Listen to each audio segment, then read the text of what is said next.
اگر قصد خرید یکی از انواع دوربین‌های سیم کارتی رو دارین یا اینکه در گذشته از این مدل دوربین‌ها تهیه کردین و باهاش به مشکل خوردین، حتما تا انتهای ویدیو با من همراه باشید.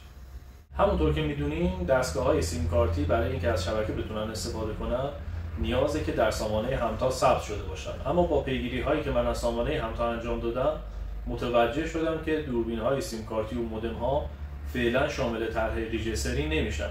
اما به دلایل مختلف امکان داره که بعضا دوربین‌های ما توسط این سامانه بلاک بشه. توی اکثر مواقعی که ما این پیامک رو از سامانه همتا دریافت می‌کنیم معمولا بعد از یک ماه هم اتفاق خاصی نمیفته و ما میتونیم از دستگاهمون استفاده کنیم. اما بعضا دیده شده و برای من هم پیش اومده که دستگاه کلا از طرف سامانه همتا بلاک شده. در این صورت عملا دوربین و دستگاه ما غیر قابل استفاده است. حالا بریم ببینیم چه کاری انجام بدیم که دوربینمون رو از بلاک خارج کنیم.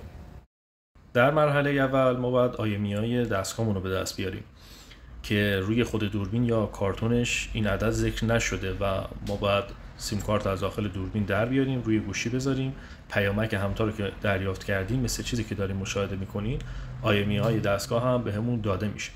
توی مرحله بعد باید با مرکز 124 تماس بگیریم و از اون قسمت به سامانه همتا متصل بشیم.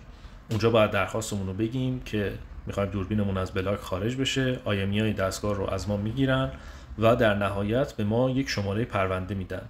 به همراه اون شماره پرونده ما باید وارد پیام رسان بله بشیم، آیدی همتا 124 رو سرچ کنیم و شماره پرونده به همراه درخواستمون و IMEI و همینطور یک تصویر از جعبه دستگاه و یک تصویر از خود دستگاه براشون ارسال کنیم. معمولاً بین 3 تا 4 روز کاری درخواست رو بررسی میکنن و به این روش دوربین ما آن بلاک میشه.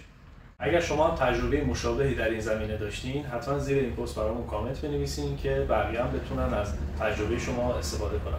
ممنونم که تا انتهای این ویدیو با من همراه